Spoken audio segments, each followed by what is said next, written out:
おはようございます。ケンです。今日はテスラの1週間、これを振り返っていきたいと思います。モデル Y の値引き、株価が不安定、イーロン・マスクさんの発言が過激すぎる。こうした見出しだけを見ると、テスラちょっと苦しいのではと、そう感じた方も多い1週間じゃなかったかなと思います。ですが、結論からお伝えしておきます。今、テスラは苦しんでいるんではないんです。むしろロボタクシー時代に入る直前の最終局面に入っています。今週出てきたニュースはすべてバラバラに見えて、実は一本の線で繋がっています。今日はこの1週間を振り返りながら、テスラで本当に何が起きているのか、そしてオーナーとテスラに投資をする投資家の皆さんはどこを見るべきなのか、これを分かりやすく整理していきたいと思います。まず、今週一番誤解されやすい話題からいきましょう。それはモデル Y の値引きです。テスラは今、モデル Y を中心に値引きや低金利ローン、特典付きオプションなどかなり強めの販売インセンティブを出しています。これだけを見ると多くの人はこう思います。売れていないのではないのか、需要が落ちているのではないのか、利益率が悪化しているんじゃないのか、これは普通の自動車メーカーであれば正解です。ですがテスラはもはや普通の自動車メーカーではないんです。ここが今日一番重要なポイントです。今のテスラが最優先しているのは1台あたりの利益ではありません。テスラが最も重視しているのは今どれだけ多くの車が世界中を走っているかなんです。それはなぜなのか。答えは FSD とロボタクシーです。ロボタクシーの世界では何台の車が走っているのか、どれだけの走行データが集まるのか、そしてどれだけ早くネットワーク効果が立ち上がるのか、これが全てを決めます。では、ここで専門用語を一つだけ解説します。ネットワーク効果について簡単に説明をしていきます。これっていうのは、利用者が増えれば増えるほどサービスの価値が上がるっていう仕組みのことです。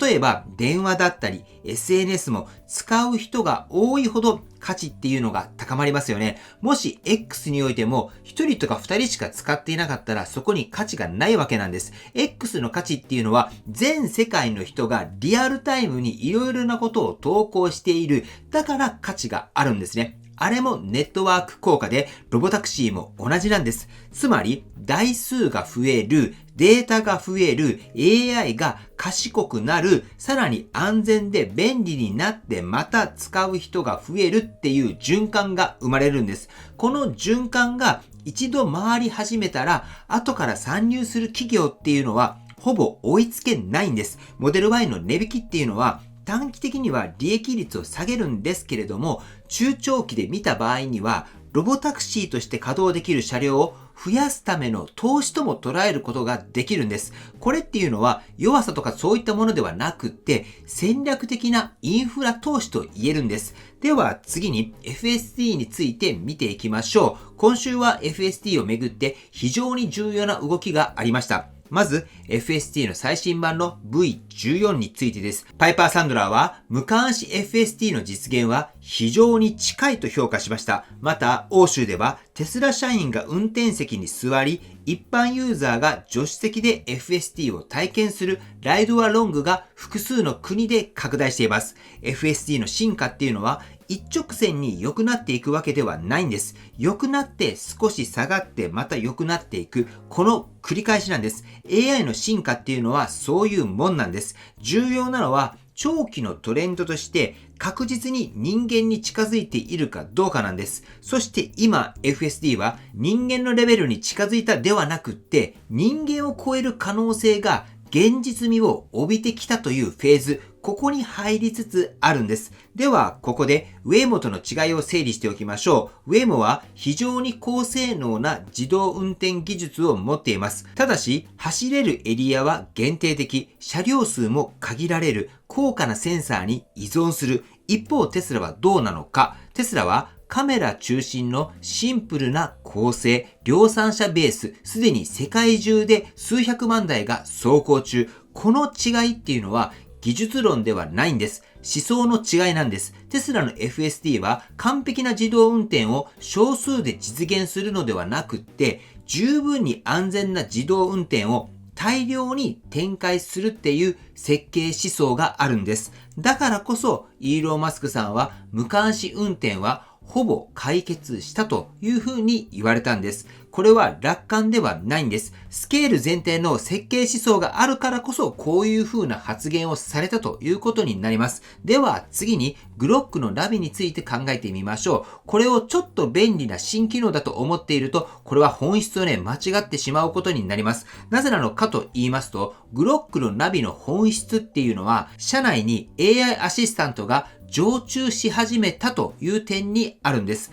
例えば、海が見えるルートで行きたいとか、今日は空いているカフェに行きたいとか、こういった曖昧な指示を AI が理解して案内する。これは従来のナビとは全く別物です。将来的にはグロックが案内し、FSD が運転する。つまり AI が運転し AI が案内する。こういった世界が見えてくるということになります。ウェイモや他社は自動運転技術そのものに集中しています。ですがテスラは AI、社内 OS、通信 OTA をすべて一体で設計しています。競争軸がそもそも違うということになります。そして今週もう一つ重要だったのがスペース X とスターリンクの話です。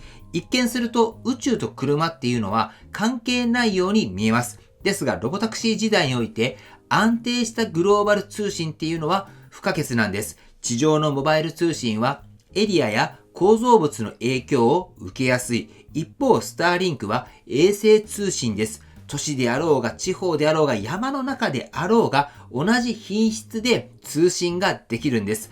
もしスペース X が IPO し、スターリンクがさらに拡大すれば、その恩恵っていうのはロボタクシーの運用にも直結していくと思います。テスラとスペース X は別会社ではありますが、未来社会では相互に補完し合う関係となっていくと思います。ではそういったことを踏まえてここまでを整理しておきましょう。今週のニュースを一本の線で見るとこうなってきます。モデル Y の値引きっていうのは弱さではありません。FSD はスケール前提で次の段階に入った。グロックは社内 AI の常駐を意味していきます。そしてスターリンクはロボタクシーの裏側を支え、テスラは EV 企業から AI 経済の基盤企業へ向かっているということになります。そういったことを踏まえて皆さんに問いかけたいと思います。皆さんはテスラを車の会社と見ていますか？それとも AI と移動の OS として見てらっしゃいますか？どちらの視点で見るかによって今週のニュースの意味っていうのは全く変わってくるんじゃないかなと思いますので、ぜひ皆さんの意見や考え、これをコメントで教えていただければと思います。そして今回の動画がテスラを見るレンズ、これを一段アップデートするきっかけになったら嬉しいなと思います。そして参考になったと思われた方は高評価をよろしくお願いします。テスラ情報を毎日わかりやすく発信していますので、チャンネル登録がまだな方はチャンネル登録の方もよろしくお願いいたします。では今日もご視聴していただきありがとうございます。テスラのある生活を楽しんでいきましょう。ではまた。